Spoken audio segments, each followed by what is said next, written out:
Moon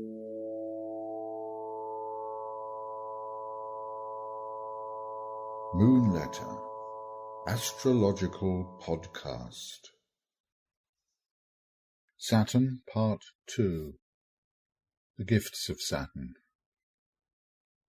But before we get on to the gifts of Saturn, there's another way of dodging the responsibilities imposed by this planet.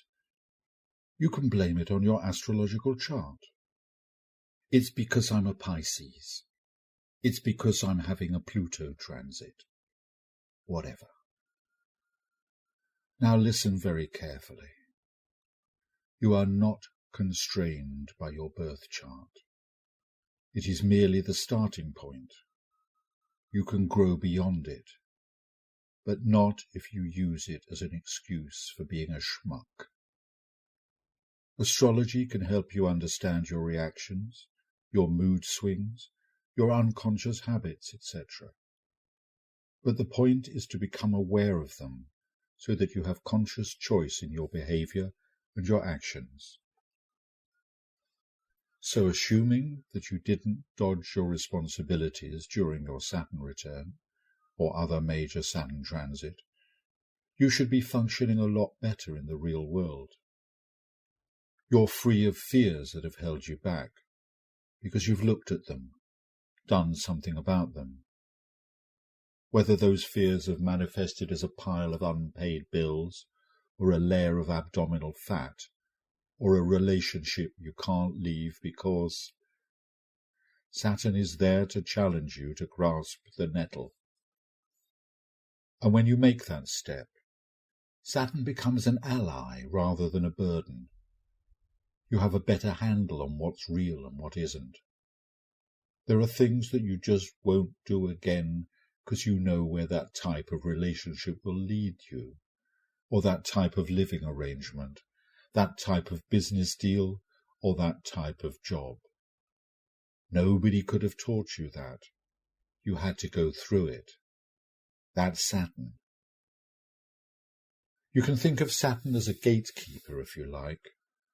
Once you've made your deal with him, he is a powerful ally, and he will introduce you to his friends, the outer planets, Uranus, Neptune, and Pluto. Now these guys get a bad press as well.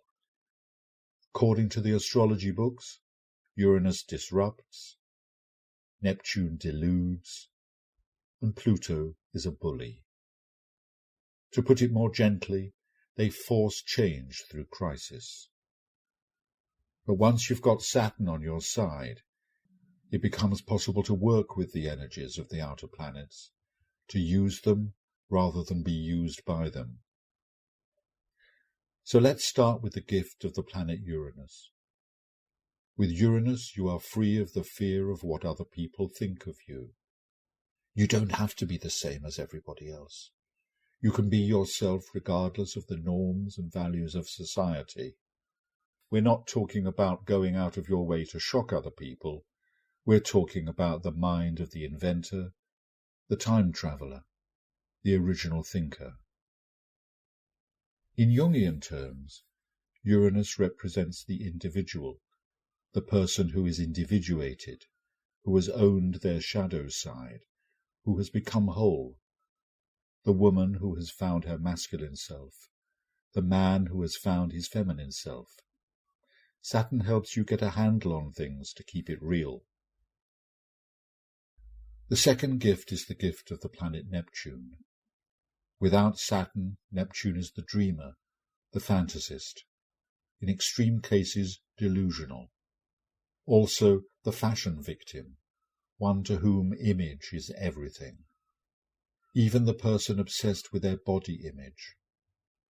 Another pattern is the sensitive soul, overwhelmed by the pain of the world, who seeks the anesthetic of television and doesn't know how to switch off, save by alcohol, or if that doesn't work, something stronger. With Saturn, Neptune is the visionary, the one who inspires with a poem or a song, whose music goes to a place beyond thought. Saturn helps Neptune come back from the cosmic journey, to return to Earth after the gig without recourse to downers, to create reality through the strength of belief and visualization, to make dreams real. As T.E. Lawrence says in the 7 Pillars of Wisdom, quote, "All men dream, but not equally. Those who dream by night in the dusty recesses of their mind wake in the day to find that it was vanity. But the dreamers of the day are dangerous men, for they may act their dream with open eyes to make it possible." End quote. The third gift comes from Pluto. It is the gift of power. Not power in the sense of power over other people, but in the sense of ability. Pluto without Saturn gives its power away too easily. We see ourselves as weak and them strong, which is what they want, of course. We give them power over us. We accept our victimhood too readily. Some retake their power by stepping outside the law in a destructive or underhand way. Pluto's power without the responsibility of Saturn creates a psychopath, a criminal. With Saturn, Pluto demands that we realize our own power. We can see society's taboos for what they really are, illusory control mechanisms. Then we have a choice.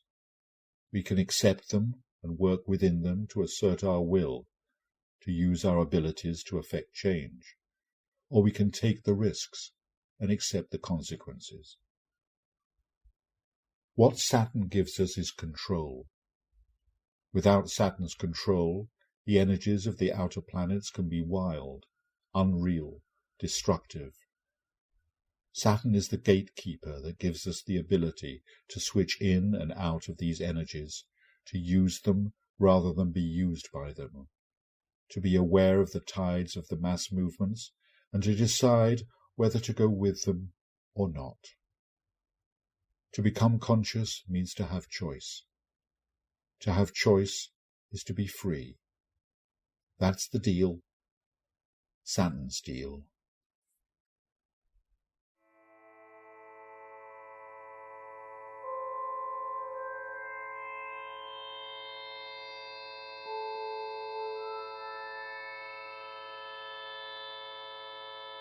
And for more astrological and spiritual musings, check out moonletter.co.uk.